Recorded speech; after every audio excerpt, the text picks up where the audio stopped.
John Le Carre, The Spy Who Came In From the Cold. This is a book off the top 1,000 list, 1,000 Books to Read Before You Die by James Mustick. I have known about Le Carre forever, really, but I've never read him before, even though I kind of like action spy thrillers.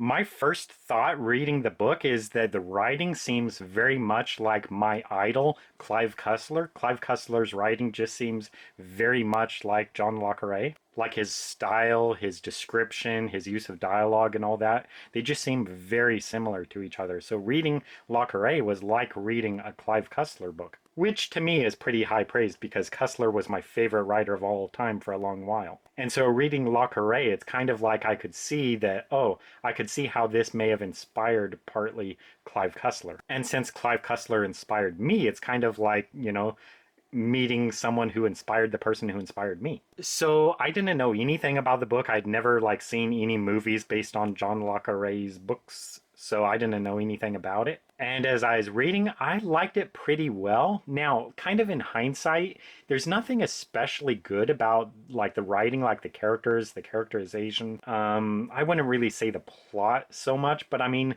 as far as characters and characterization, I don't think they were really great or even really good. But I think Le Carre, just the way he wrote, just his pacing and everything, and kind of the gist of the plot and the premise, there's this Soviet spy boss who's kind of we think that's who this spy, this Western spy, is out to get this Soviet boss who's kind of repeatedly beat him in the past, killed his agents.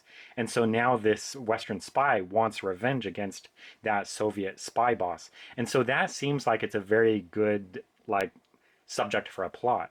And I did like that. And so I liked a lot of the book, a lot of the pacing. It's kind of like a page turner book that keeps you wondering, keeps you guessing what's going to happen next and how are they going to bring down this bad guy, this Soviet spy. It wasn't a spy novel that really wows you with action sequences, chase sequences and all of that, James Bond, Ian Fleming, Jason Bourne, that kind of stuff. It's a lot more, I don't know how to say, but more like gentleman warfare, just spies kind of talking in offices or in rooms, just kind of musing with each other, talking about the craft and interrogations and all of that. So it's not a really high action bang bang spy novel. It's more kind of about the characters and the plot reveals and the way Le Carre moves the plot. And it's mainly just through dialogue. I mean, there's almost no action in the book whatsoever.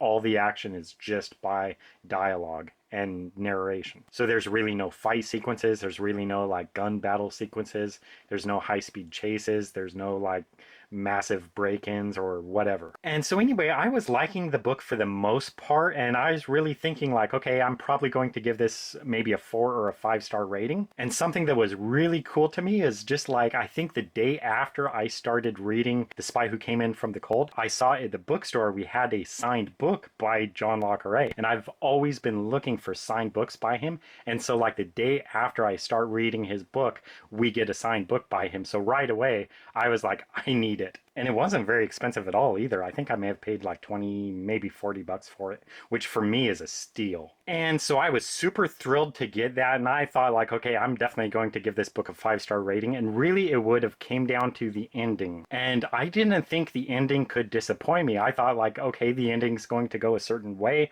and that'll be it. And I'll probably give the book 5 stars. But what happened at the very end, 10 or 15 pages left to go in the book, there's a twist at the end, which a lot of people maybe are supposed to like, oh, I didn't see that twist coming. That totally got me.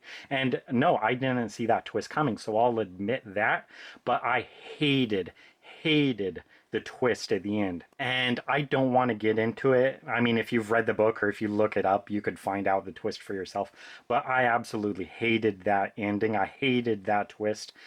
Why? Basically, this is kind of a mild spoiler, I guess. But basically, you find out it's an unreliable narrator. The narrator was lying to you the entire time. And I hate that. And to me, it's really false. Because in the book, I mean, he clearly lies to you. Like, the protagonist acts like something is going on when he knows the truth, but he still tries to string the readers along, like, oh no, here's this guy.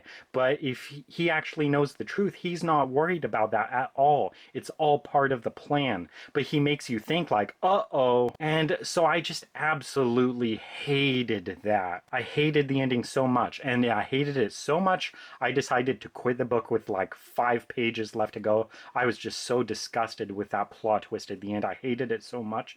And then I looked up the summary, not really thinking there would be much of anything else. But then there's another thing that happens at the very end of the book involving like the main female character and the protagonist of the novel. There's something that happens to them at the very end. And I was just, again, like, oh my God, why do you end the book like this? I am so glad I didn't even read that part. I would have hated the book even more. So the twist at the end, right away, that immediately knocked the book down from a 5-star rating. And I was like, I don't even feel good about giving this book 4 stars after that twist. But then to find out there's another thing that happens at the end with the love interest and the protagonist, again, that's so terrible. I hate it so much. I think I have to dock the book another star for that. So I think I just give the book 3 stars. And because of that, because of those 2 twists at the very end, I cannot recommend this book. I hated those twists so much. Those are so bad of twists. It just ruins the book. Otherwise, I think the book would have been decent. If the book would have ended the way I would have wanted it to, I probably would have given the book 4 or 5 stars. But having these absolutely horrendous twists at the end, it killed the book for me. So it docks the book down to 3 stars. I hated those twists so much. So it really left a bad taste in my mouth